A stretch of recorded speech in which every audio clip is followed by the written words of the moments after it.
அறுபட வீடு கொண்ட முருகனுக்கு அரோகரா, அப்பனுக்கு பாடம் சொன்ன சுப்பனுக்கு அரோகரா. உன் பேரை சொல்லி இந்த ஊரே வந்தோம், உன்னை தேடி வந்து எங்க உள்ளம் முருகிய வேண்டி நின்றோம் வேலையா.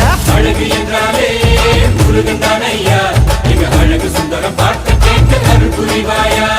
சேவல் கொடியுடன் சிரிக்கும் முருகையா, எங்க வாழ்க்கையில வெற்றி பொங்க தருவாயா. அறுபட வீடு கொண்ட முருகனுக்கு அரோகரா, அப்பனுக்கு பாடம் சொன்ன சுப்பனுக்கு அரோகரா. உன் பேரை சொல்லி இந்த ஊரே வந்தோம், உன்னை தேடி வந்து எங்க உள்ளம் முருகிய வேண்டி நின்றோம் வேலையா. அழகு என்றாலே முருகன்